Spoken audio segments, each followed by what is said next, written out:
Okay. So, dear Papa Amadou Sarr, Minister General Delegate for Entrepreneurship, the Presidency of the Republic of Senegal, Mrs. Obi Gajeli Ezekwesili, former Vice President of the World Bank, ladies and gentlemen, and members of the Global Impact Investing Movement. Good morning, everyone, and welcome to the 11th event of our Impact Investor Circle Geneva Souk series, which was launched in the fall of 2020 under the theme, Improving Access to Capital for SMEs in Africa. During the first 8 episodes, we covered the most important players within the Zambian Impact Investing Ecosystem, with a particular focus on market enablers and the suppliers of impact capital. Then in the last quarter of 2021, we launched the second series, which focused on the impact investing ecosystem in Tanzania, which today is represented by the NABII Task Force lead, Mrs. Nima Roberts. The Global Steering Group for Impact Investing covers 33 countries through its 28 national and regional advisory boards, working to catalyze impact investment in their markets. Until recently, only 3 African countries were part of the Global Steering Group movement, including, in addition to Zambia, Ghana, Africa's second largest economy, South Africa. Today, we are launching our third series by focusing on the latest African member, Nigeria, Africa's largest economy with the most populous nation with its more than 200 million inhabitants. Nigeria also has acquired a middle-income country status amidst lingering challenges of security and fragility, slow growth, infrastructure deficits, and low level of human capital development, notably poverty, high inequality, and rising youth unemployment. However, as we shall find out in greater details during this third series, Nigeria is a land of abundant opportunities. The country is the largest producer of oil and gas in Africa, which of course are not considered as impact sectors. There are also proven reserves and deposits of various mineral resources across the country, a sector which in Zambia has been included as an impact sector if done in the right way. Also, Nigeria has untapped agricultural potential of over 1,000 kilometers of coastline and some 279 billion cubic meters of surface water that can boost irrigated farming, development of the blue economy, and tourism. The rebasing of Nigeria's GDP in 2013 from $270 billion to $510 billion revealed structural dynamics towards the growing importance of services in the economy, of which we have a representative among us today, today's speakers. Over the past 4 decades, the service sector has assumed an increasing role as the main contributor to the domestic output. But how do we get more of these tech ventures to transition to becoming tech impact enterprises contributing to the SDG outcomes? Today, we have an opportunity to learn how and what the National Advisory Board for Impact Investing Nigeria proposes to realize the structural transformation from an over-reliance on natural resources towards what the invisible hard ventures call the leapfrogging impact tech economy, which could contribute to reversing some of Nigeria's macroeconomic balances, minimize the socioeconomic impact of the COVID pandemic, and create an attractive business and investment environment for both impact investors and impact enterprises operating in Nigeria. So let me just put it here so everyone can see. So this is done by introducing the audience to a number of leading practitioners within the Nigeria's impact investing ecosystem who are part of the National Advisory Board for Impact Investment. The agenda is structured as follows. After my introduction, Mr. Ben Banerjee, President of the Swiss Impact Investing Association, will briefly present the vision, mission, and the role of SIA within the Swiss Impact Investing Ecosystem. Then Mr. Hagai Chomba will briefly share some lessons learned from the National Advisory Board for Impact Investing in Zambia of more than 3 years of experience in Zambia. This introduction will be concluded by Mrs. Etamo Glover, the lead of the National Advisory Board for Impact Investing Nigeria, who will present the vision, mission, and key elements of their strategic plan and some of the associated activities in Nigeria. After this introduction, we will move on to part 1, which is the core part of the program, where Mr. Uguchu Agudai, the CEO of the Pension Fund Operators Association of Nigeria, and chairperson of the Supply of Impact Capital in Nigeria Working Group of the National Advisory Board for Impact Investing, will talk about the role of institutional investors within the Nigerian Impact Investing Ecosystem. This is followed by a presentation focused on the demand of impact capital in Nigeria by Mrs. Megan McCormick, co-founder and CEO of OSE and Dare to Innovate, a Ghana-based tech impact enterprise and a female-led company which is moving into the Nigerian market and which recently completed its first big capital raise. The third intermediary pillar of the impact investing ecosystem is covered by Mr. Olu Ugunfuvora, the non-executive director and strategy thought leader, who will talk about the role of the NABII Nigeria in matching demand with the supply of impact capital. And finally, the fourth pillar, that is the market enabler, is today represented by Mr. Uliaji Ulantini, program manager, design for health of the Co-Creation Hub, who will talk about how they are transitioning traditional Nigerian tech companies to become impact enterprises. And this topic will be further explored in depth during our second webinar next month. And this will then be followed by part 2, where specific questions to the presenter will be raised, including by the leads of 2 other African National Advisory Board Task Force, Dr. Nima Roberts from Tanzania and Dr. Amit Ashammising from Mauritius. After which there will be an opportunity for a short exchange with the other attendees. The event ends with a few concluding remarks regarding the next events of our webinar series.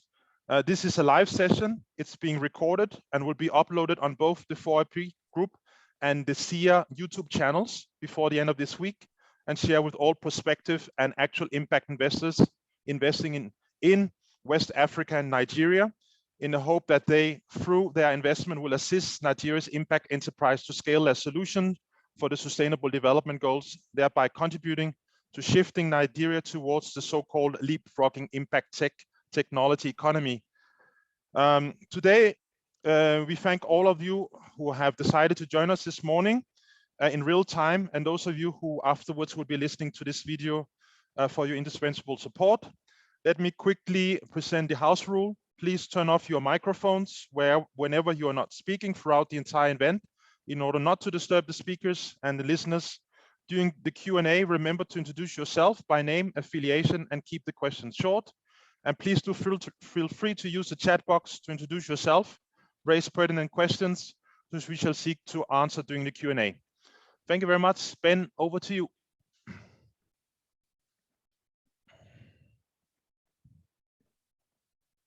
Thank you, Christian. So, and thank you, everybody, and welcome everybody on behalf of SIA. Can you see this?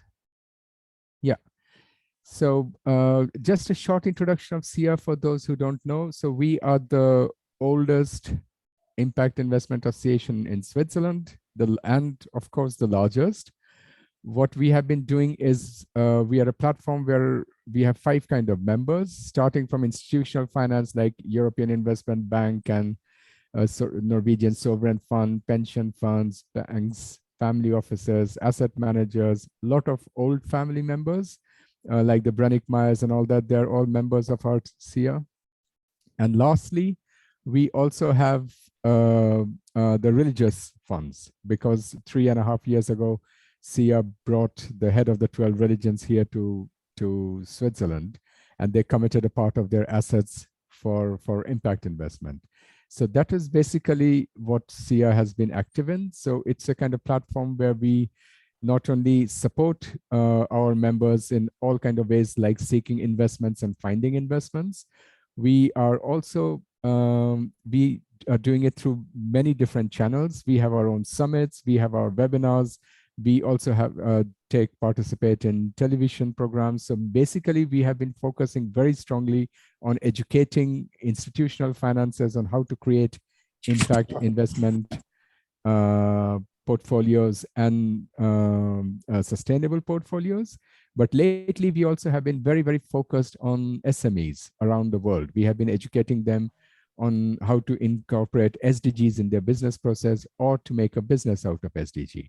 So this is basically what SIA has been doing, and our main focus has been to get investments into SMEs and into businesses who are doing something impactful. And for us, impactful, we use the theme of SDGs.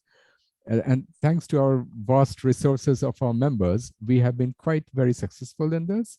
And lately, we have been also been focusing, advising governments, different governments in different countries on their impact regulations, impact laws. So this is basically very short about SIA. And the only thing I can talk about, there are a lot of lessons learned because I personally have been busy with this more than 20 years. SIA is more than 6 years. One is that there's confusion of the definition and the measurement of impact investment. So I think that is where we have to be very careful at this moment. How do you define impact investment? Which projects and categories fall under impact investment? And secondly is the measurement. And that is really very important. And it is going to become more and more important as the regulations in EU and other organizations pull in. So I think that that would be a very short message from my side. Okay, thank you so much, Ben, for sharing this experience from the Swiss Impact Investing Ecosystem with our colleagues in Africa. So we move on to the acting CEO of the National Advisory Board for Impact Investing in Zambia, Mr. Hagai Tumba. Over to you, Hagai. Good morning, Christian, and good morning, everyone. Thank you very much for the opportunity to be here and participate in this interesting event. My name is Hagai Tumba, and I work for the National Advisory Board for Impact Investment here in Zambia. Yeah, so just briefly about the National Advisory Board, I think Christian did do justice in his preamble in terms of just giving context into what National Advisory Boards are across the world. But we are a non-for-profit organization, which we got formed in 2019. We got on board in 2019, but initially we got formed in 2018 as a task force. Our role here in Zambia is to really mobilize two things. One is stakeholders, and secondly, resources to promote private sector-driven impact economy. So we work with various ecosystem stakeholders to really build a thriving impact investment ecosystem in Zambia, with a view of unlocking both domestic but also international capital for impact. So work broadly in 5 key pillars. I don't want to go detail in those pillars. I think my colleagues from Nigeria will basically cover some of those. But our learning so far since our onboarding in 2019 has been what we observed actually 3 things. One is the market is very small. Particularly the impact investment market. It's not just in Africa and Zambia particular, but globally, I think the movement of impact investment is trying to move from fringe to mainstream, and we are seeing a lot of work that's being done. I think some of it been mentioned around impact measurement and management, where there's no really standardized common metrics for that. But in our case, it was about awareness really to ensure that impact is known through government policy when regulators are making regulation, ensure that they put in impact metrics, but also from the business side, how do social enterprises align themselves, ensure that their businesses reflect or come out with that kind of impact mission, and also put up frameworks that you can measure, because I mean, you can only manage something that you can measure. So we've, over the past few years, been working to really improve impact investment awareness, and I would describe this term as agitating. So really convening stakeholders, raising awareness about what impact investment is, but also providing key insights within the market in terms of what's the status of impact investment in Zambia. Where are the gaps? Where do we see opportunities? What should stakeholders be working on to improve the market? From there, we've kind of moved, started kind of early in our years, and kind of moved now to influencing policy, and really building or forging strong partnership with regulators to see how we can ensure that impact is mainstreamed in most of these activities. So we built strong partnership now with key ministries, government ministries, including the Ministry of Finance. We got very strong bonds with the Central Bank of Zambia when it comes to greening the financial system.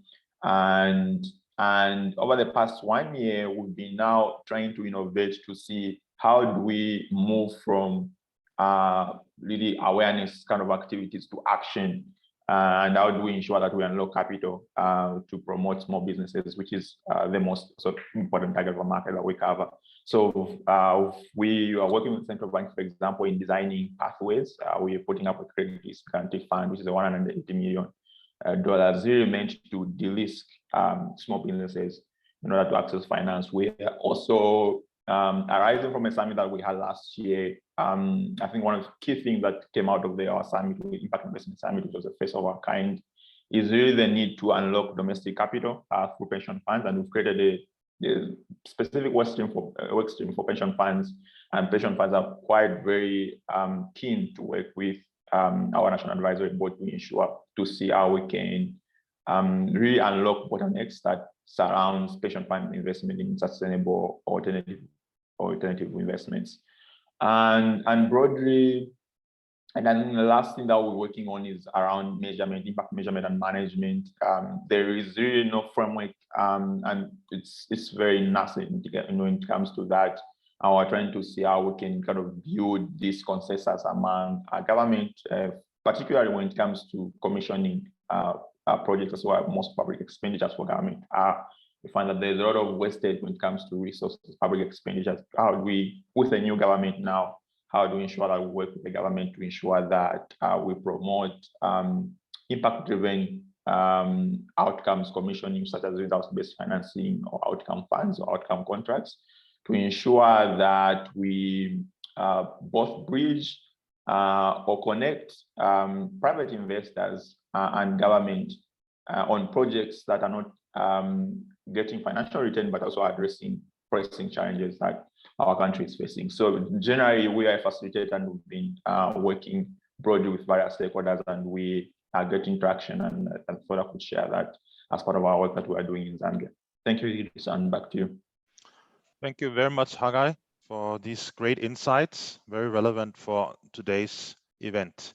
So let's move on to the next speaker. This is Mrs. Etemo Glover. She's leading the Secretariat of the Nigerian NABII. So over to you, Mrs. Glover.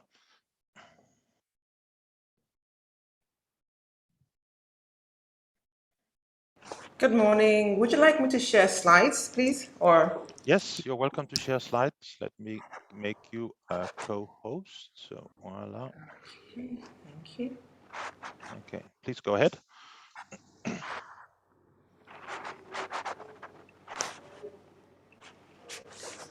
All right. Good morning, everyone. Super excited to be here. My name is Etemo Glover. I'm the projects lead at the Impact Investors Foundation, which is the secretariat and the host organization of the Nigerian National Advisory Board for Impact Investing. In the next few slides, I'll be speaking about the NABII, our journey into becoming a National Advisory Board, because we just joined as the 34th member of the Global Steering Group for Impact Investing, what that looks like, the task force that was mandated to identify priority areas, what those priorities are, and our mission, vision, and some key activities that we're currently running at the National Advisory Board to achieve our mandate. So quickly to describe the process, which was a long and arduous one. We started engaging stakeholders in February, March of 2020 about the opportunity of establishing a National Advisory Board. We got halted by the COVID-19 pandemic. But however, in May, we continued by having two webinars, one on establishing a National Advisory Board, where we have like 70 stakeholders. And shortly afterward, we set up a NABII task force.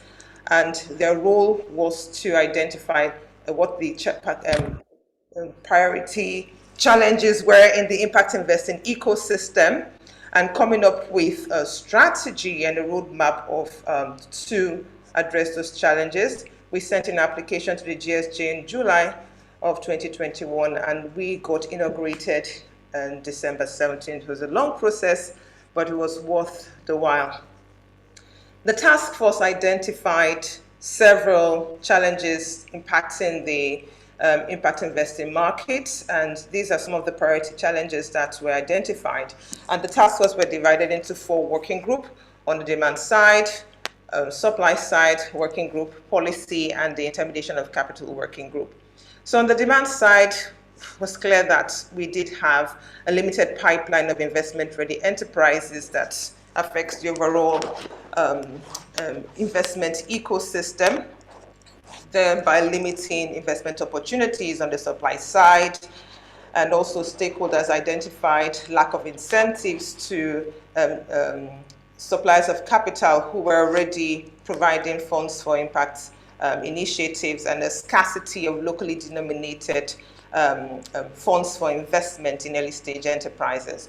On the policy side, a death or the government not recognizing impact investing as an investment strategy, no legal framework for impact investing, limited knowledge. And on the intermediation side of capital, we had weak intermediation, unable to support the growth of the market and to move capital at the velocity and speed that is required to grow a market like Nigeria, in addition to supporting early stage enterprises to access funding. So the working group made 4 recommendations, and these 4 recommendations is what now forms the 4 main pillars of the National Advisory Board. On the demand side, the recommendation, which is the first pillar, is how do we increase demand for impact capital for investment in investment-ready enterprises? And on the supply side, how do we increase and deepen the supply of impact capital for investment-ready enterprises? And how do we promote policies that recognizes impact investing as an investment strategy? How do we support governments to come up with policies that are impact favorable? Then on the intermediary side, how do we promote the number and effectiveness of intermediary actors to support the entire impact investing market? So these 4 areas is what we intend to help achieve our mission, which is to catalyze and promote a dynamic impact investing ecosystem in the country. The National Advisory Board members are quite clear that the initiative that the NAB must adopt must be one that drives economic growth and delivers in improving the quality of life of Nigerians in an inclusive and sustainable manner through increasing impact investment flow and sector diversification, which is in alignment with key SDGs that addresses things like poverty, education, healthcare, etc. The vision of the board is quite large and ambitious, I would say. We're looking at creating a dynamic ecosystem for impact investing in Nigeria that delivers measurable and improved outcomes at a scale for society and the environment and the economy, while increasing equitable access to capital. So quickly to look at some high-level activities that has been proposed over the next 3 years by the task force. On the demand side, it's important for us to see how we support the pipeline development of enterprises. How do we, to facilitate, I beg your pardon, the establishment of a fund that gives enterprises, particularly micro, small, and medium enterprises and social organizations, to have access to technical assistance to increase their capacity, to help make them investment ready, and just generally build a pipeline so that investors can get quality pipeline. We focus on MSMEs, one being their potential to deliver on economic growth. 80% of the labor force comes from MSMEs, and also they contribute a large percentage to the GDP. However, the strategy too is also to provide support to SMEs who are able to scale solutions at high level and cost the kind of growth that we would like to see in the economy. Then also, in terms of supporting the identification of pipeline, it is important for us to have like an accreditation process to identify and accredit enterprises who are investment ready, and to also give investors the kind of confidence to invest in enterprises. On the supply side, we see the need for more institutional participation in the impact investing space. It's increased knowledge of regulators, institutional investors like pension funds, MSMEs, social organizations, etc., and establishing a wholesale fund for impact investing, which is so critical as a fund of fund and a market builder, and also to address the limited flow of suitable capital in our market. On the policy side, working with governments and government officials to come up with policies that are impact investment friendly, and also to working with government to create a national narrative for impact investing, because it is important, since it's a nascent market, to define impact investing that is suitable for our market. Then on the intermediary side is first mapping the intermediary ecosystem. Who are the players, identifying what services they're providing, the right kind of pricing, where the gaps are, so we can also provide support, which also includes technical assistance in increasing their capacity to support the market. And also it is important that we set up a knowledge center that's in collaboration with an educational institution to build more like a research collaborative, where the market kind of meets with academic and researchers. And deal matchmaking is one very important part that we have to do in terms of facilitating more deal flows, quality deal flows in our market, and facilitating partnerships with other intermediaries locally and internationally. So these are some of the recommendations or key activities that the NAB task force presented to the National Advisory Board. Like I mentioned, we only just got inaugurated in December. I'll mention that we have a strategy session, and these are some of the activities that the NAB would like to see us do in the short term. And the short term means about 12 to 18 months. Already we're working on some of these activities, like the establishment of a wholesale fund for impact investing I mentioned earlier on, which is both a fund of fund and a market builder.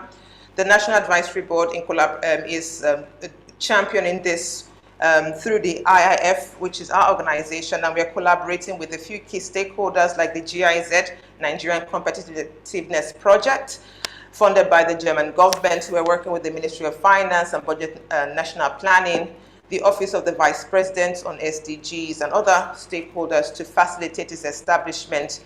We are in the early stages of establishing the fund.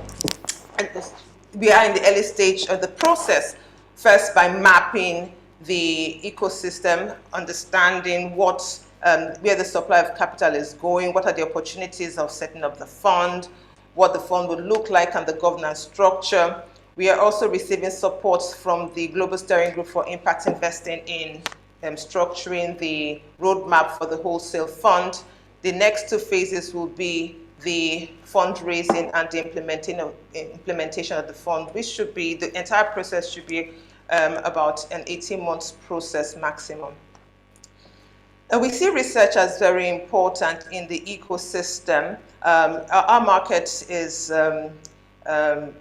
we have not enough data and information to support investment decisions. So in 2019, the IIF commissioned a landscape study which built up on the 2015 study that the Global Impact Investing Network did.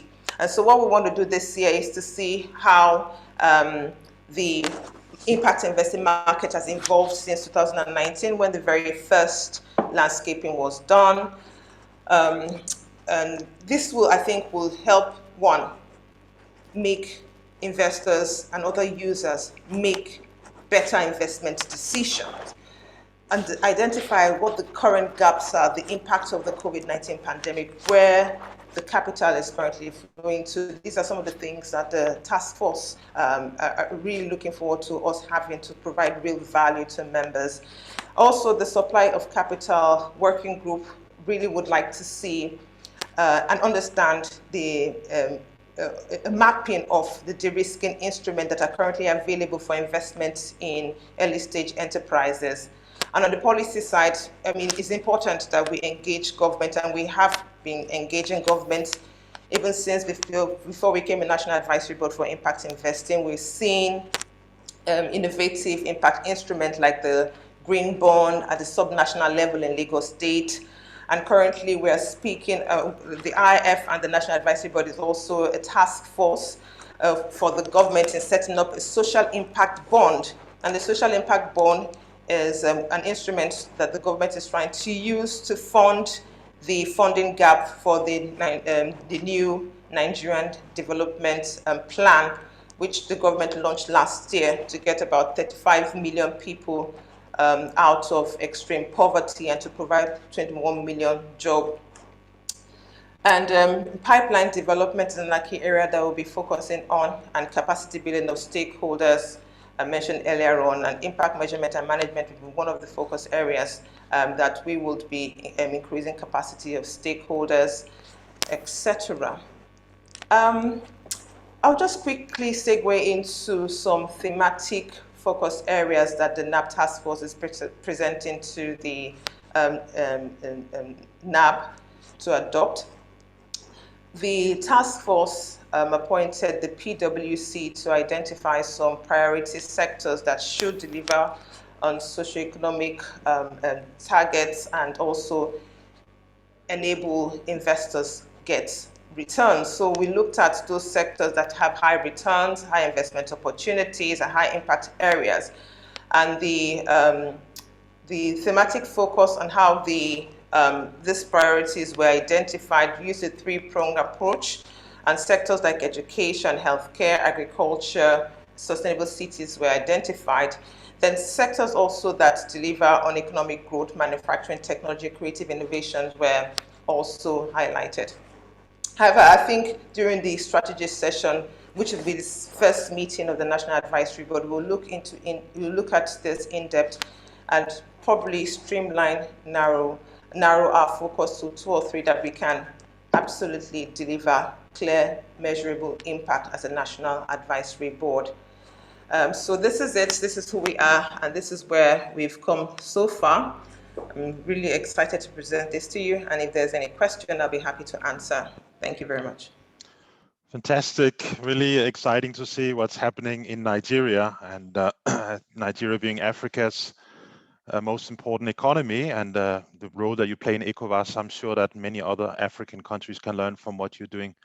So thanks a lot, Mrs. Glover, for that rich introduction to your strategy and your forthcoming activities.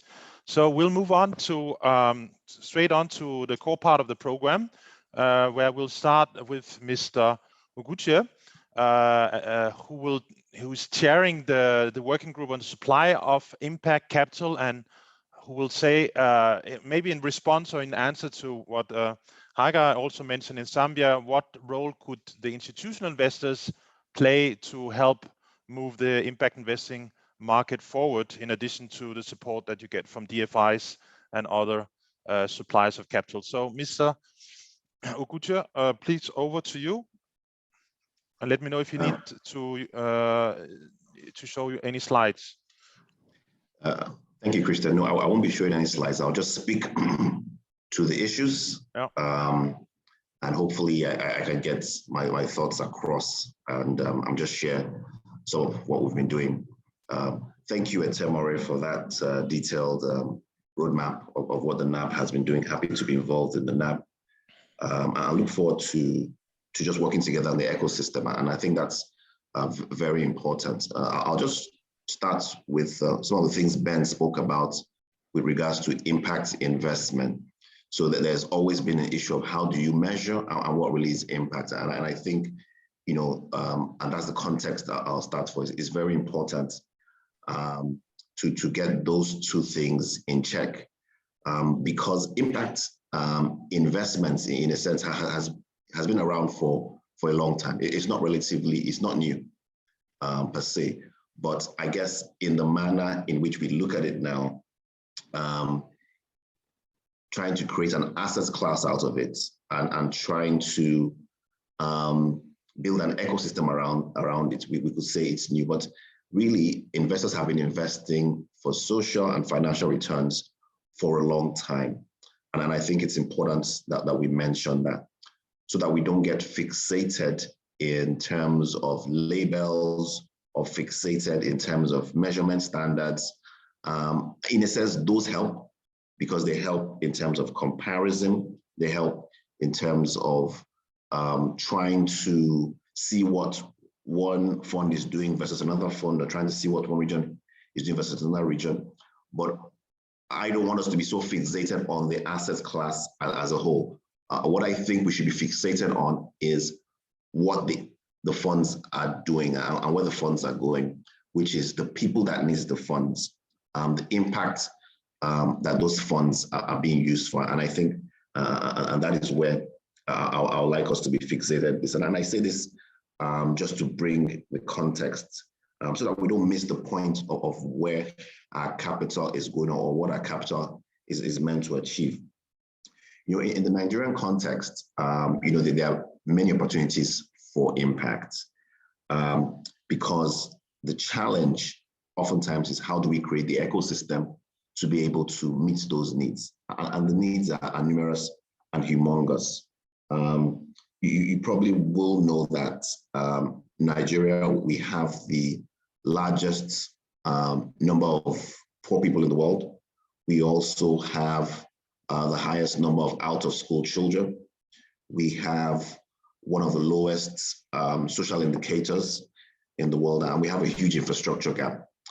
So the challenge for institutional investors is how do we put a dent in these social issues, and how do we get better outcomes using institutional capital. Of course, you probably will know, like in most countries, the pension funds are the largest institutional investors. In Nigeria, we have a sprinkling of family offices, very small compared to the amount of institutional capital. We also have some philanthropists, and of course, the DFIs and development banks. But by and large, the pension funds are the largest institutional investors.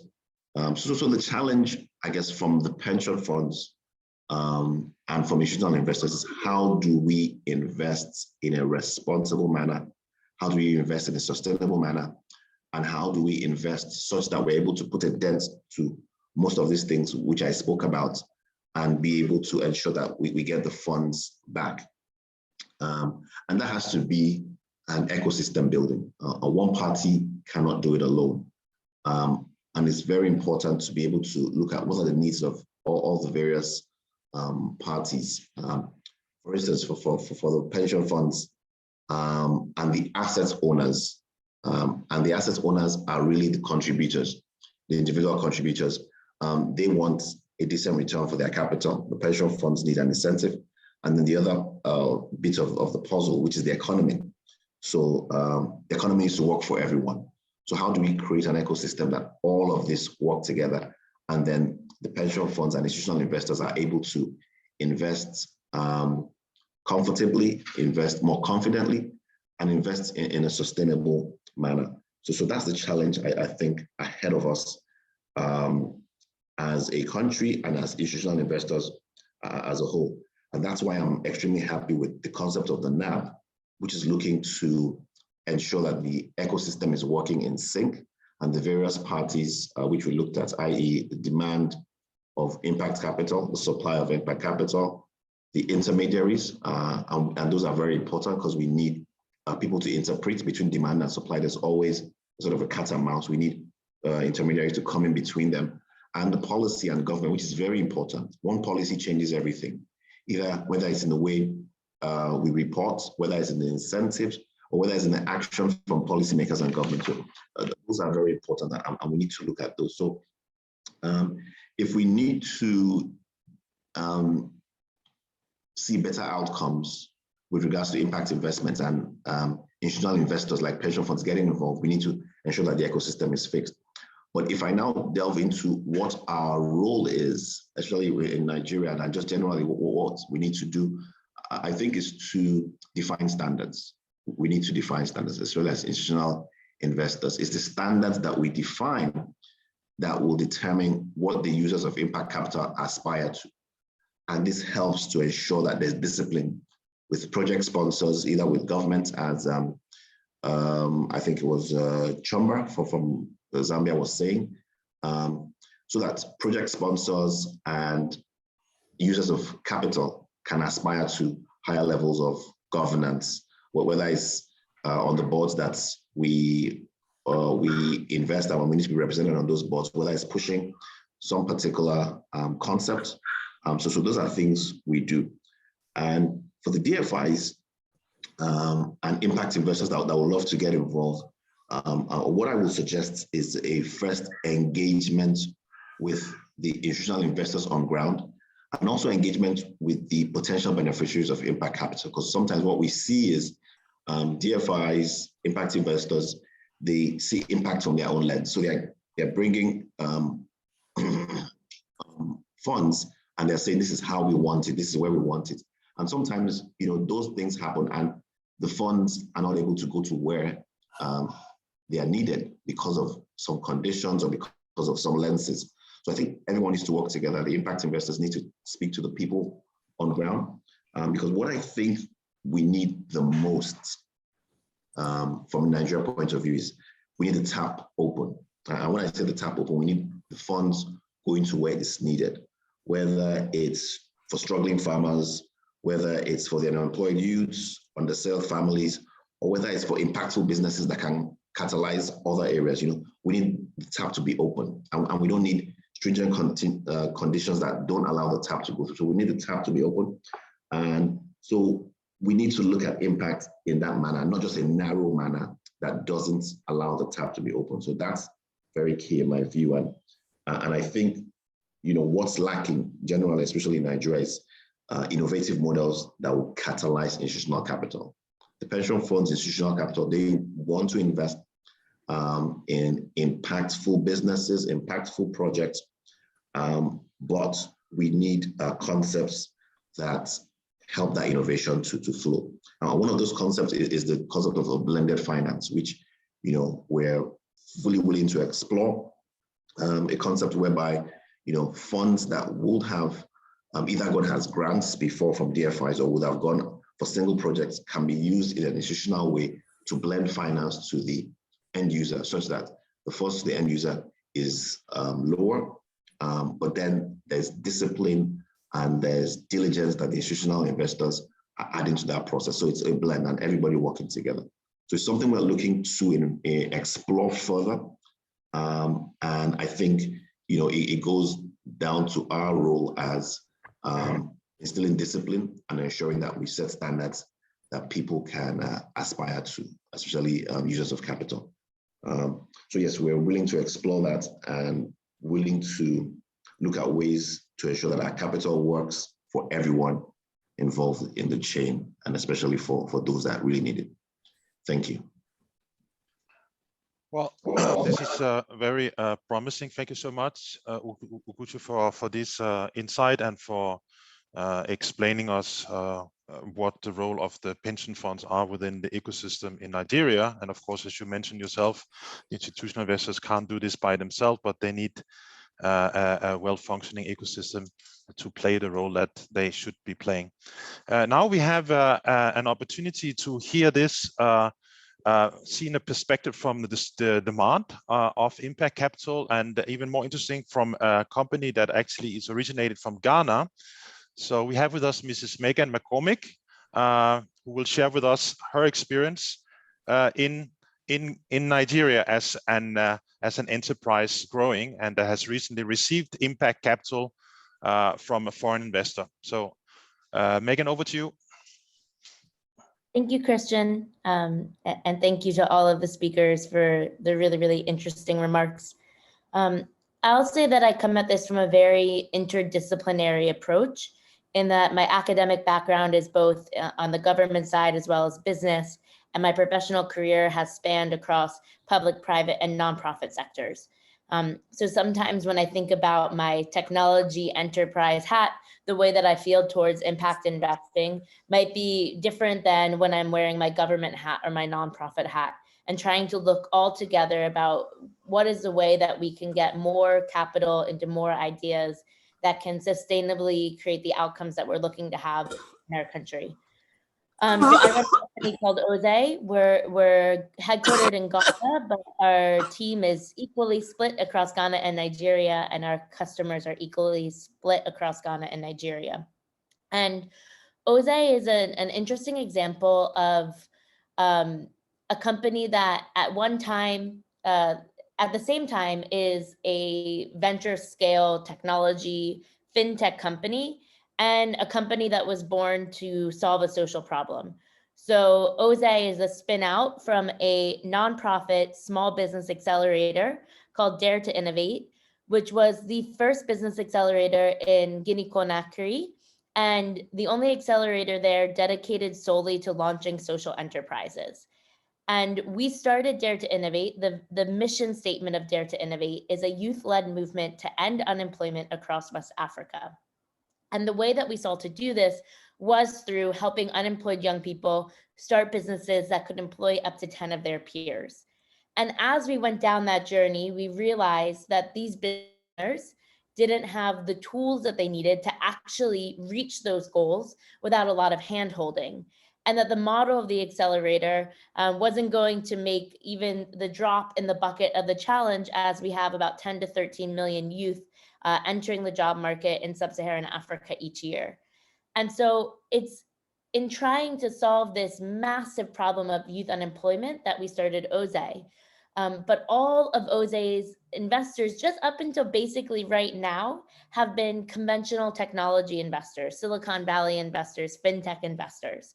And so it's only when we got to a certain stage of the company that we had the right structures in place to attract impact capital. And we also had the kind of human capacity to manage impact capital. And so that story is really where my perspective on impact investing at the moment is coming from. I think that there's a spectrum. There are companies like Oze that will perform with market rate returns or, ideally above market rate returns. There are other very valuable social enterprises that fall on the other end of the spectrum, in that we hope they break even, right? We're really investing behind the impact there, and we're using a for-profit model so that the profits can be reinvested into more impact. And if I were running an impact fund, I would want to have a portfolio strategy that invested across that spectrum. Because if I have companies giving excess returns on one side, then I can invest in more kind of impact centric, below market rate return, sustainable initiatives on the other side. The issue on the kind of above market rate returns is, especially as we've had this really positive development of international venture capital finally understanding the opportunities inherent in this part of the world, is that these companies with high market rate returns, they have more choice over who invests in their company, right? They are looking at many of the startups in this region do have a big social impact. They are creating jobs, they're fighting against youth unemployment, they're helping SMEs become more sustainable, more valuable, they're helping healthcare actually function. So there's a lot of impact there. But these type of companies are looking at conventional investors as well as impact investors. And I think on the impact investing side, we often let perfect be the enemy of good, because the barriers of taking impact investment into your company are so high. The way that we want to measure impact is so precise that it can actually get in the way of growth. And if you get in the way of growth, you get in the way of the conventional capital. And if you get in the way of the conventional capital, we're not going to have these big returns, and these impact opportunities will never reach scale. I think you also have to kind of look at, in these market rate return companies, what happens if you invest alongside conventional funds, right? So I might have a DFI who's an LP in a fund that invested in Oze, and a traditional Silicon Valley fund. And the DFI might want to be pushing towards expand more rural, go to the last mile, bring these companies onto Oze. They need Oze. Let's forget about the fact that first they need a smartphone, second they need literacy, but we want you to go there. Whereas the conventional investors are saying, get as big as you can, as quickly as you can. And then the bigger you get and the better you get, the more you'll be able to reach into these, to expand your market, basically. And so it becomes very hard. And I think this is where Mr. Oguchi's idea of blended capital is so important, because that's something we've done at Ozai. We use our conventional investor money to build our technology and expand our business. But we've partnered with organizations like UNCDF to subsidize us reaching out to those harder to reach customers outside of Accra, outside of Lagos. And so I think we really need to, within each company that's going for impact, kind of have a portfolio strategy of what capital is being used for what. But as an industry, we need to have a portfolio strategy and make sure that if we're investing on the market rate return sides, we're not becoming overly burdensome so that we get squeezed out of deals. And if we're investing on the impact heavy side, then you can go a little bit lighter on the financial diligence and do your extra impact due diligence there. So I think that was everything that I wanted to share about my perspective on running a company in Ghana and Nigeria. Well, Megan, this was already excellent, fantastic insights, and very, I think everyone has taken great note of what you have suggested, and thank you very much for that.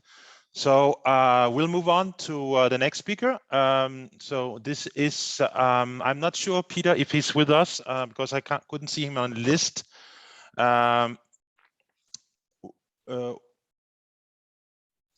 Wait, I think oh yeah, sorry. First we have Dr. Ulu Ugonfugora, who is the chair of the intermediary pillar, and over to you, Ulu. Yeah, hello, good morning, good afternoon, everyone, depending on which time zone you are in. Really an exciting opportunity to speak at this web webinar. I particularly like the theme, which is focused around connecting entrepreneurship, also with SDGs, and to look at the lessons learned from the impact investing ecosystem in Nigeria. I'm just going to build on what has been said earlier, and I want to leave us with key points. The first speaker mentioned two critical items that is also equally important when we are intermediating capital, which is defining what impact investing is, and also understanding how we measure impact. Taimo has dealt extensively in terms of the presentation, the roadmap for catalyzing the impact investing ecosystem in Nigeria. Oguche talked about blended finance, which I'm also going to mention right now. And in addition, Megan also identified the need for incubators and accelerators. And I will try and explain the difference between incubators and accelerators so that we understand what the challenge is in building the ecosystem in Nigeria. If I may refer you to the landscape report on impact investing in West Africa, Nigeria and Ghana that was published in 2019. In Nigeria, we have a flow of over $4 billion of impact investing capital. Most of this capital is from DFIs, and they are looking for large size ticket transactions and usually debt focus. The non-DFIs that contribute about 60% of the investment, they are more into equity. So what then is the challenge in intermediary space? If you look at what we currently have in building businesses to be ready for investment, we realize that we tend to focus on the early stage, which is like incubating new businesses. However, to get a business ready to absorb investment capital, you must be able to move it to a growth stage in which is already generating cash flow. And that's when you can now talk about deploying over $2 million to scale up the business.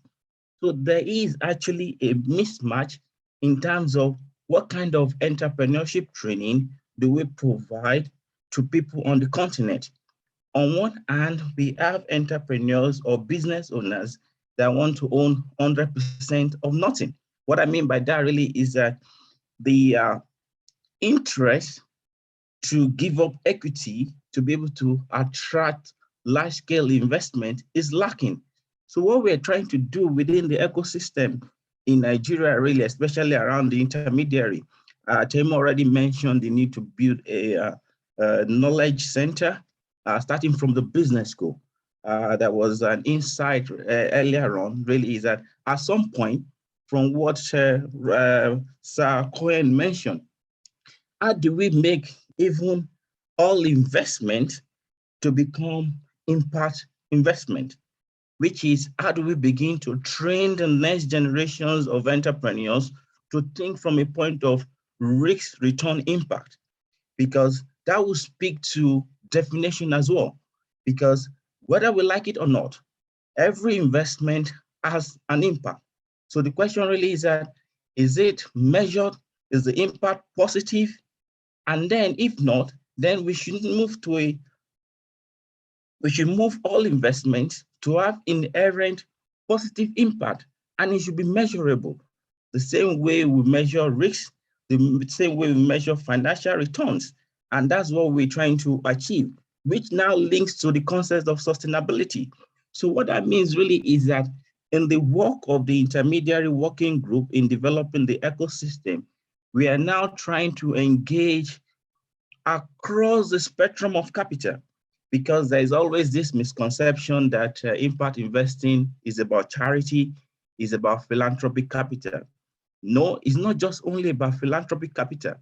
We must be able to blend that philanthropic capital, the patient capital, with capital that are seeking commercial returns in such a way that there are business models that are actually quite impactful.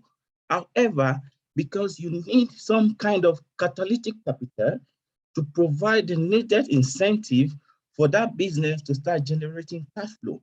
So you can see that sometimes really the issue is not necessarily the lack of capital. Sometimes the issue is not necessarily the lack of businesses to absorb this capital, but not enough accelerator program that will work with the businesses to scale, to tweak their business model, and also to be willing to give up equity in their business, because you need to be able to attract investors who are going to share your risks with you and not just only debt. Because what usually happens really is that even if you look at the life cycle of a business, in the first 3, 4, 5 years, not many businesses can survive that stage. So investors are weary to invest in those early stage, except if you want to take huge risks with the prospect of actually making large returns. And that's we talked about making an equity investment. So in summary, really, what we've been able to do is to engage also from the policy side. I'll just speak briefly about that. That government sees an opportunity to use impact investing to address some of the social issues sustainably as well. So we must also now collaborate with the public sector stakeholders to provide some kind of incentives to investors that are willing to have a private sector social impact bond, for instance, to solve some of the problems that government alone cannot solve, but it can be done by private investors, and then it will become paying for success.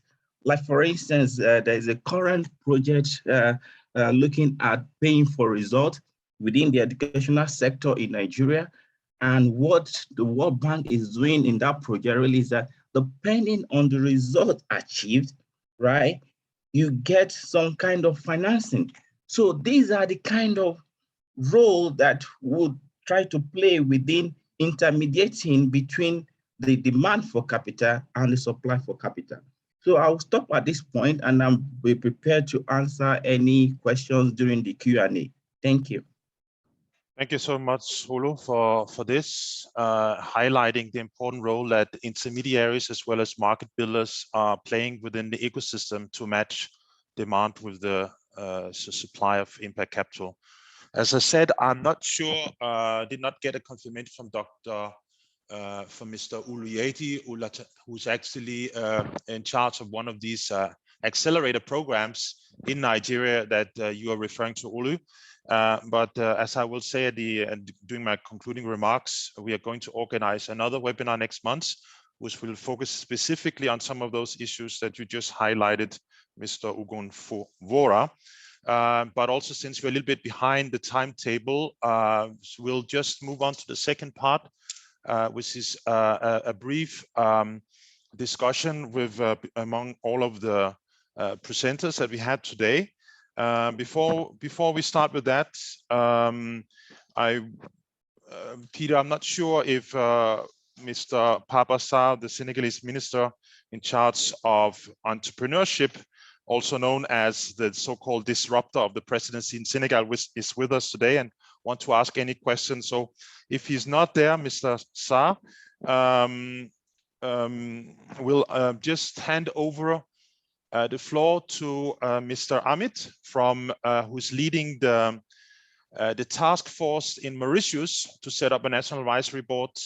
If you have any impressions or any questions that you would like to raise, Amit, before I open up the floor for the other attendees.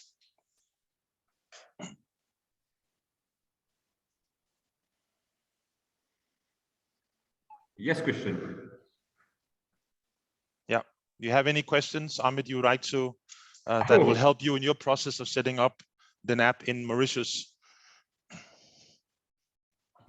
Yes, so I had a few questions. I mean, I don't know if Mr. Ben Banerjee is still in the meeting here. So I would like to know a little bit more about the Swiss Impact Association and how it worked really with the government to try to promote regulations around the world to promote impact investing. So that will be my first question to Mr. Ben Banerjee. Christian? Yeah.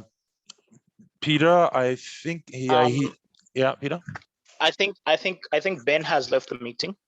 Yeah, I think he had to leave, Amit, but we'll take up this question bilaterally afterwards, since the focus is on Nigeria today. So I will follow up with the Nigerian NAB here. The way, I mean, they have taken up to 22 months, if I'm correct, to set up the NAB in Nigeria. So we are working on the same project here in Mauritius. We have started off probably last year in about, let's say, September. So probably it might also take us a little while here. But when I worked with Zambian NAB, the process has been quite, has taken a little bit less of time, I should say, from what Hagai has told me, Christian, probably about 1 year to set up the NAB. So I believe that the process of setting up the NAB normally takes 1 or 2 years to the most. But did the Nigerian NAB follow the same path of the Zambian NAB, in the sense that they have formed their team, the task force team, and then they have done the mapping exercise for the impact ecosystem in Nigeria, and then applied to the GSG. So I wanted to have more clarity about the steps which the NAB of Nigeria followed before they got the full accreditation of the GSG. Okay, thank you. Thank you, Mrs. Glover. Thank you very much. Yes, thank you very much. I would say that the process would have taken us a lot shorter, even less than a year, because we had done the mapping exercise. We had already engaged with stakeholders who were excited about the opportunity. But we lost about an 8-month period, first with the COVID-19 pandemic that halted the initial working group meeting to meet with the initial stakeholders who were interested in hearing about this initiative. So that really was a big stall. The process in itself is a 5-stage process, and that's what is recommended by the GSP. So the first, we have to identify stakeholders from across the 5 main impact investing pillars. And what we wanted to do in our own case was to engage everyone in the pillar. So we used, let me just go through the 5 main impact investing pillars. You have the supply of capital, and we wanted to reach out to suppliers of capital from across the capital continuum, from institutional investors, philanthropic organizations, to ESG providers, commercial focused investors. On the supply side, we wanted to have, all sorts of, on the demand side, we wanted to have MSMEs, social organizations, large corporates, who were receiving impact capital. So we wanted a very dynamic board, and board which is representative of the entire impact investing system. And for Nigeria being a very large country with 6 main geopolitical zones, there were dynamics around geography, gender, culture. All of these considerations needed to be taken on board. And we didn't want a board that was not truly representative of all the parts of Nigeria. So all of this kind of impacted on the journey of establishing the board. So if you look at the board, we have people from across Nigeria, from Southwest, Southeast, South, Northeast, etc. We have people from the 5 main impact investing pillar. However, there's a huge dominance of the supply side of capital. We have the policy, we have other market builders. So the process is still the same for any other national advisory board who wants to set up 5 stages, but in terms of the length is different. If I would say that in terms of activity from 7th of May, when we started engaging stakeholders, to when we applied. So we applied in July 2021, and we got an approval from the GSG in December. I will also mention that the GSG has changed, they've changed some of their processes. They've introduced, I think, 2 steps now. They need to do an audit of all the members of the NAB. And we have 15 NAB members, so they have to do an audit. They also have to do an audit of the secretariats of the National Advisory Board. And upon approval, and may I add, it's an independent audit. It's an independent audit. So there's a process of that which took around 3 months.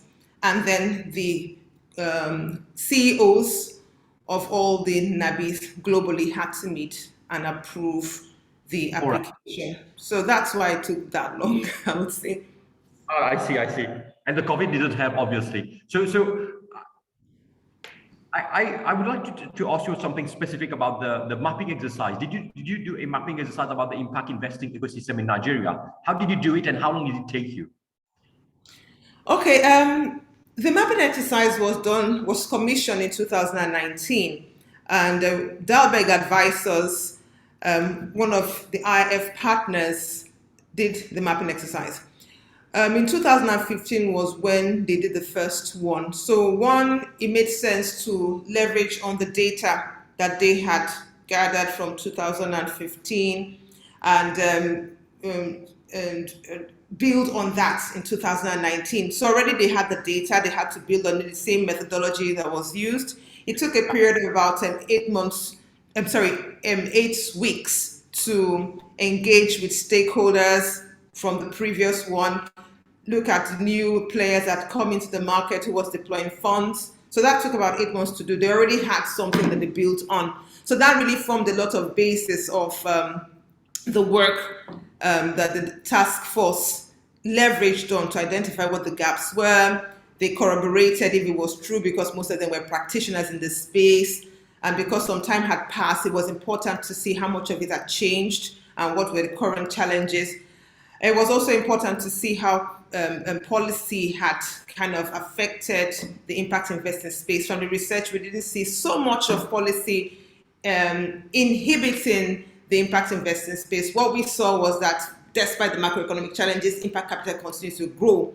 But it was quite clear that if we had the right policies could unlock more impact capital, as it did for some sectors like in the renewable energy and in agricultural sector. So the recommendations too from the study was to engage policy quite closely. So hence the NAB task force was like, it's important for us to engage with stakeholders to draw policymakers into the impact investing space and to be part of the work we are doing.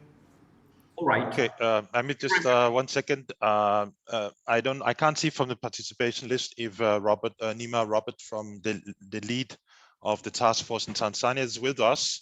If not, you can ask one more question before we open up the space in the interest of time. If you have one more question, if she's not there. So let me follow up with Ms. Glover, if I can. One last question, Christian. Yeah, go ahead. Yes. So Ms. Glover,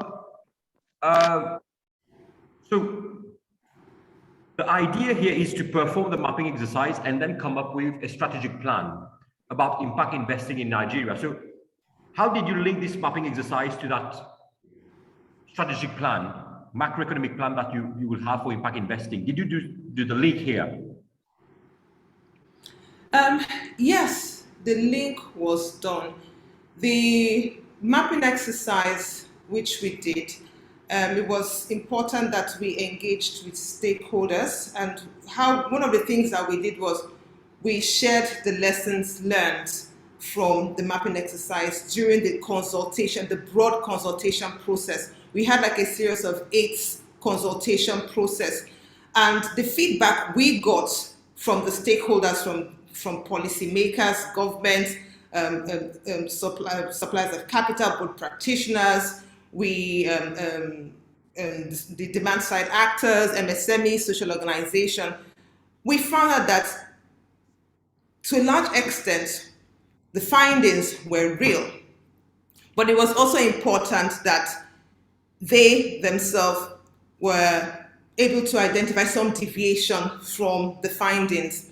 So you can see that the priority sectors identified had 1 or 2, current needs at the time that the stakeholders met, which is a little bit different from the research report. So for us, it was important that people who were in the field, who were frontline, were able to look at the mapping reports, see that it's relevant to them, and the roadmap which we're going to drive will be accepted by majority of the stakeholders. So their engagement helped us to, one, adopt the roadmap. When we had the validation workshop, we presented it to a broader stakeholder. I think about 80 people were there. It was real. They embraced it. So that process, first, understanding the market, carrying out a research was very helpful. Secondly, engaging with stakeholders to see if this is real and true, and then working with them to identify priority challenges in this space, and then coming up with a roadmap to address these challenges, because you can't do everything. We couldn't do everything. I mean, we have sectors that haven't received funds for so many years. How do you focus, your activities to target those sectors that will deliver indices socially and as well as financial returns for investors? Were kind of the things that we're trying to achieve with the work we're doing. I don't know if that's helpful. Yeah, it does answer. Thank you very much, Ms. Ilova. So what I'm saying here is that I've seen that you've come up with like 5 sectors, like education, healthcare, agriculture, sustainable, and the manufacturing, and so on. So this identification has come from really this mapping exercise. Can I say so? No, it's yes and no. We had to do some further drilling. When the task force came together, the mapping exercise looked at the entire impact investing ecosystem, but it was important that we did another work. So that work was to identify high impact sectors. So a 3-pronged approach was used to help us look at these sectors. We had reviewed national priorities of the federal government of Nigeria, because the federal government had come up with some documents, ERP plan, some other plans to identify priority sectors. We looked at the SDGs and other international frameworks. We did some desk research interviews, and this really guided us in looking at those high priority sectors that can help deliver returns to investors. So agriculture was one of them, healthcare, education, sustainable cities, economic growth. And like I mentioned earlier on, that the board was quite clear that whatever initiative that we're doing will deliver economic growth. So what are those sectors that can help deliver economic growth? So from the research, I would say smaller research which PwC conducted helped us to identify this key thematic areas, which we are going to propose to the National Advisory Board on our strategy session. Thank you so very much for your time and response. Thank you, Ms. Glover. Thank you, Amit, for your questions. We'll have, let's say, 5, maximum 10 minutes for the last burning questions from the audience.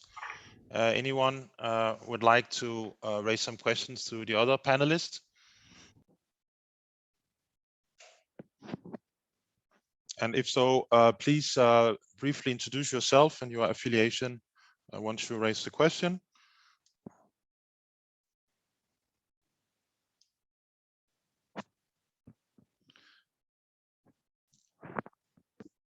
Okay, if while people are thinking, let me then maybe ask a question when it comes to the supply of impact capital. So basically, from the report that you have been referring to in 2019, that came out in September 2019, you talked about the trends when it comes to the inflow of impact capital from 2015 to 2019. But then since, as you know, we have had the outbreak of the COVID pandemic. But what you write is the fact that, or the question that I'm asking is, to what extent, given the fact that impact investors are patient capital, as was also alluded to in one of the presentations, and it has a longer term time horizon. So to what extent did the impact investors respond differently to the pandemic as it affected the economy in Nigeria? Did they remain committed, or did you see a dip in the inflow of capital during the past 2 years? And yeah, Uguchu, would you want to say something about that?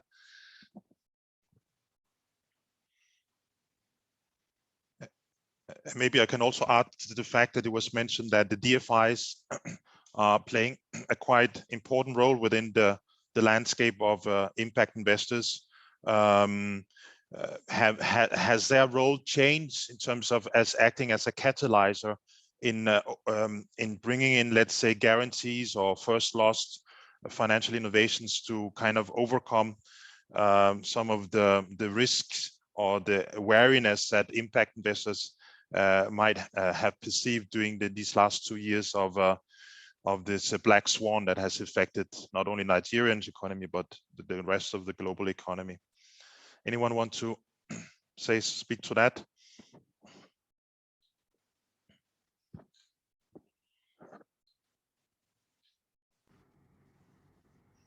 Can I just say something about Yeah. that?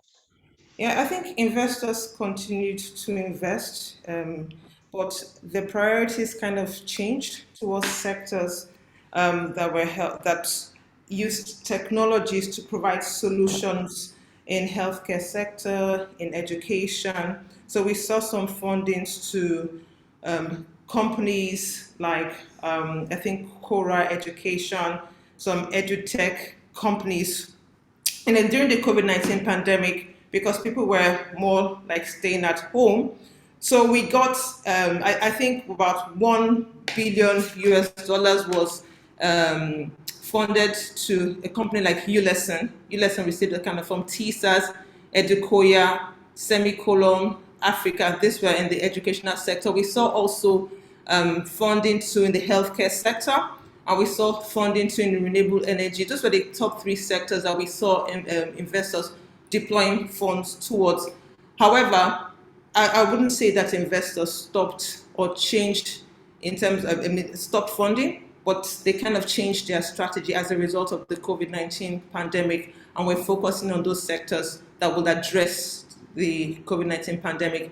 In addition, I think we also saw investment in financial services, and particularly, I think it was, I can't remember the name of the financial company. It was a startup that received a lot of funding to provide solution, particularly in IT security, which was really necessary at the time, because most of the things that consumers complained was hacking to their system. So that company received, I think, investment from a New York company. So I think that's where some of the things that we saw during the last 2 years. Okay, thanks a lot. Listen, can I just add this to what Emo mentioned, and just yes. like in terms of your question and what we're also trying to avoid and address. Like I mentioned earlier, we need to recognize the fact that capital will always seek return. So the challenge in this space is always around how do you balance return expectation, right? In the sense that while we recognize that from a commercial point of view, it's more strategic, or should I say rewarding, to invest in a business that will provide financial returns alongside impact. But at the same time, from our mapping exercise, we will equally want to avoid neglecting those sectors that are impactful, but by not necessarily give you immediate financial returns. And I think that's where the blend of capital comes in. And what you have mentioned about DFI, because we're having engagement with some DFI, really is that DFIs are also commercially oriented because they also want to make return on the investment. Maybe the expectation of return on investment might be low.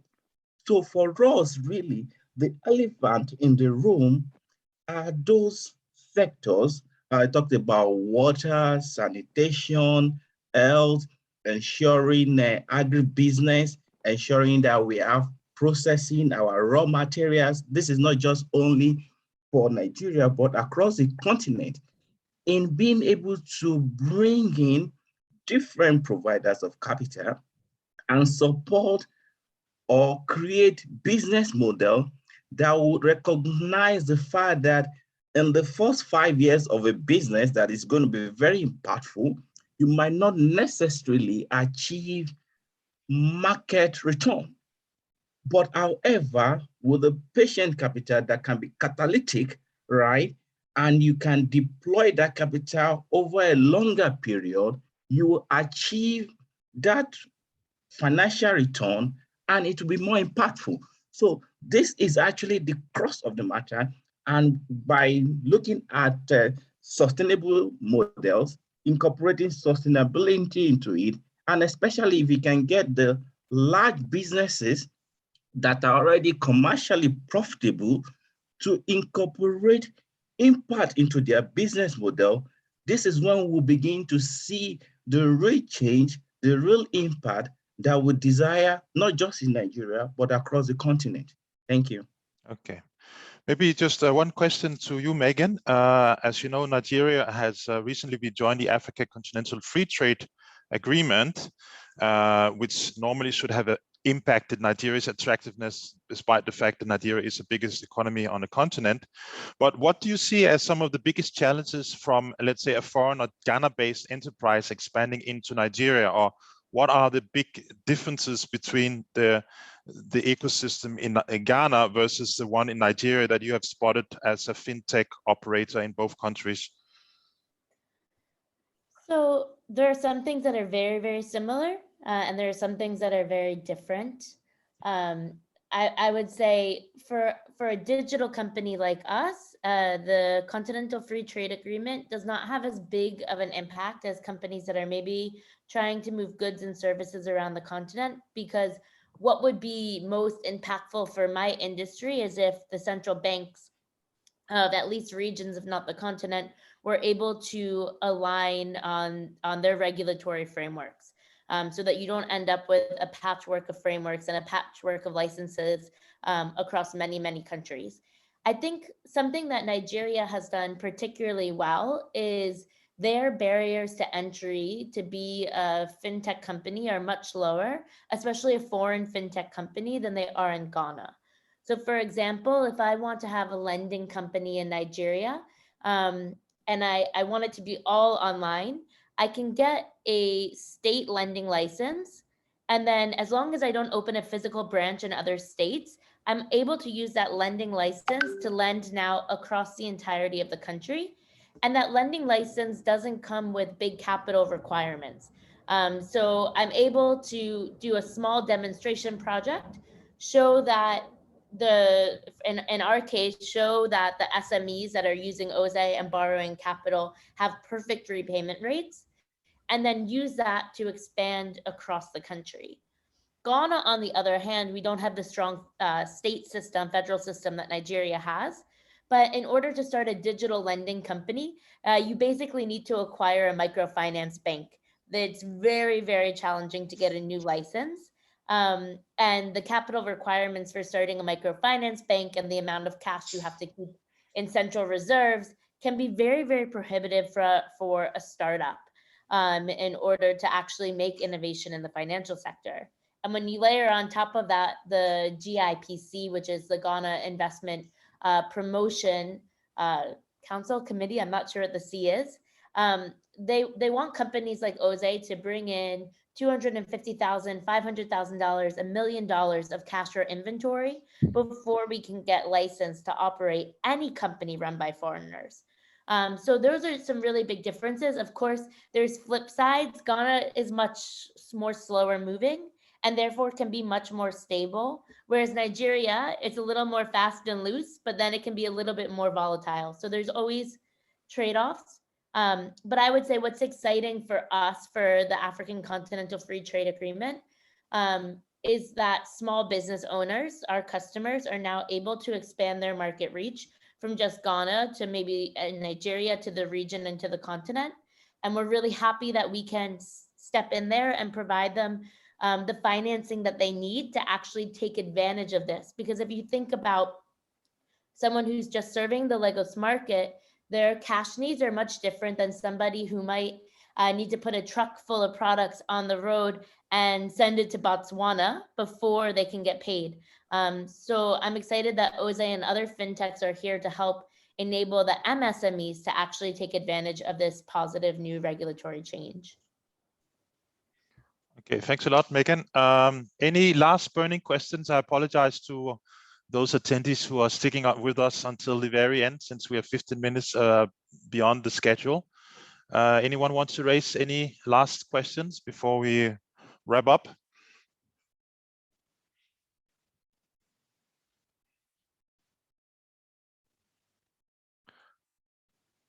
If that's not the case, let me ask the last question, building a little bit on what Megan said and Olu.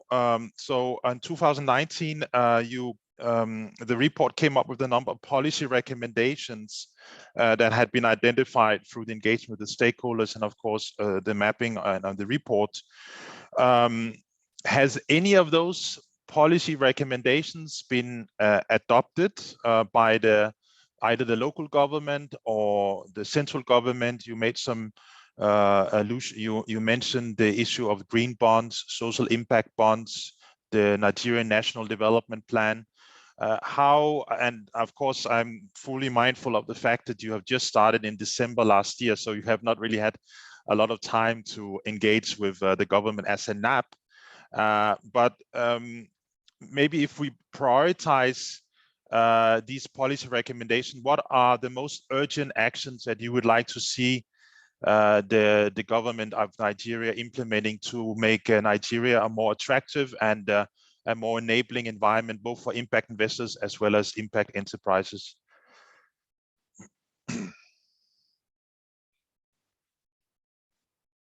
Sorry, Christian, is that a question for me? You are very well positioned to answer that, so go ahead, Mrs. Glover. Or was it for Olu? Olu? You're welcome. Let me speak to that, actually. Yeah. Like Raleigh mentioned, the thing about what we have achieved from the policy side really is that there is a strong support ongoing with the Federal Ministry of Finance, Budget and Planning, supporting the activities of the Nigerian NAB, and we are already currently engaging with them. A lot of incentives were introduced to support small businesses, and like Temu mentioned, emanating from the landscaping, we have prioritized MSMEs. So government is providing some tax incentives for small and medium enterprises. But what we also would like to see in terms of our ongoing engagement with them is providing the similar incentives for the large enterprise to be able to incorporate small businesses within their value chain. And this incentive will also ensure that we can attract more impact capital, patient capital, into the impact investing ecosystem. Because the reality really is that, for instance, what Oguche mentioned around the pension fund assets, there's actually ongoing conversation really is how to deploy some of the pension fund asset into impact investing. But there has to be some policy incentive around that, because at the end of the day, you can't use people's pension and achieve a negative financial returns. So there has to be a way to make it attractive to invest those pension funds in order to generate commercial returns alongside impact capital. And there is another initiative that the government is actually supporting, which is around renewable energy and affordable housing.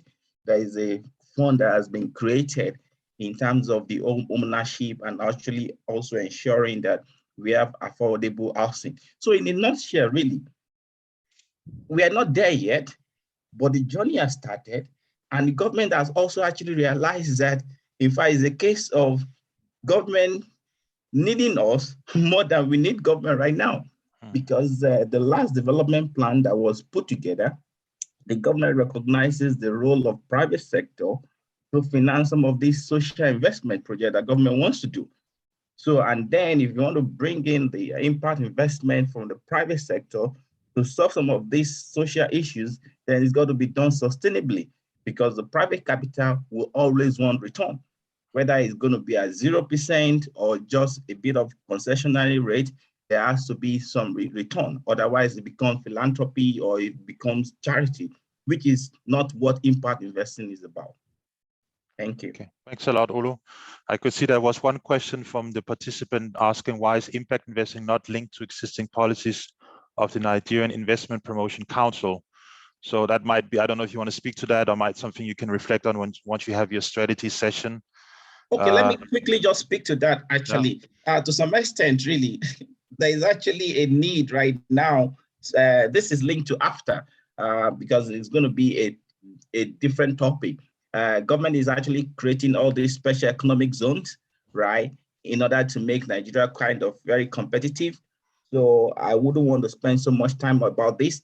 Like I said, even though we might not call it impact investing, right, within NEPSA, according to the question that has been asked, but Africa Development Bank is already funding some private sector around these special economic zones, or free trade zones as being called. If you look at the investment that has been made maybe in the Lekki Free Trade Zone, where you have Dangote Refinery, and then a lot of concession that has been given to Dangote, really in terms of to expand the scope of his investment. So these are some of the things that we believe that by the time we engage the larger stakeholder further, to let them understand that what we're talking about, impact investing, does not mean that you're not making financial returns, but it's more of solving those social and environmental problems and measuring the impact of your investment. So that's the narrative we want to pitch within the Nigeria Impact Investing Ecosystem, so that we can attract all capitals. So then it will become a scenario that every investment is an impact investment. So you don't need to differentiate between a commercial investment and impact investment. When we get to that, the equilibrium of sustainability, that we begin to consider risk, return, impact, or people, profit, and planet. Thank you. Okay, well, you mentioned Dangote, so that made me, I had a whole series of questions that if you had more time, I would have raised it, but I was thinking about Megan's answer about how she will take advantages as fintech service provider of the Africa Continental Free Trade Agreement, in the sense that Nigeria is a home of the highest number of unicorns on the African continent. So I was going to ask, so when will we see the first social or impact unicorn coming out of Nigeria? But we'll leave that for maybe the next webinar that will take place. So let me just hand over to my colleague, Peter, for some closing remarks. Peter, over to you.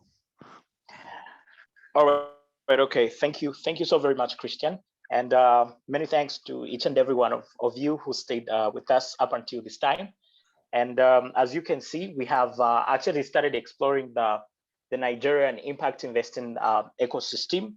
And as for IP Group and Impactpreneurs Africa, we have been working, of course, for the past 12 months to see that there is improved access to finance for our African businesses, as far as tapping from the pool of impact capital is concerned. So one of the direct interventions that we have actually come up with, speaking to that, is the ESG toolkit for impact enterprises that seeks to promote sustainable business practices in Africa. And then, of course, narrowing it down to individual SMEs, we actually help these SMEs smoothen internal business operations, promote positive morale, as well as market enthusiasm, of course, as far as ESG considerations are concerned. So next, we are still exploring the Nigerian Impact Investing Ecosystem.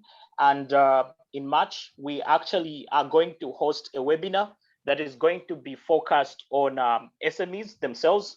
So we wish to host an e-pitching event in March that is going to see some SMEs within Nigeria, social enterprises, get to pitch their scaling ideas to a number of impact investors, most of them which are actually seated in Geneva, Switzerland. Christian? Okay, so thanks a lot. You have our contact details. So thanks a lot to all of our excellent speakers for this very rich, very insightful, broad overview of the very exciting impact investing ecosystem in Nigeria. And with the National Advisory Board on place, we are surely going to hear much more from Nigeria within the global movement of impact investing in the coming months and years. And we look forward to following and, as Peter said, supporting this process as well as we can from a private service provider point of view, as well as from the National Advisory Boards across the continent that's looking for inspiration for what you're doing in Nigeria. So thanks a lot to everyone. Thank you for all of the attendees. And we look forward to seeing you at our next webinar. As Peter said, will be early March. So thanks a lot. Wishing you all a great day, great week, impactful week, and all the best until we meet again. Thank you very much. Thank you. Thank you very much. Okay, bye-bye. Bye, everyone. Bye.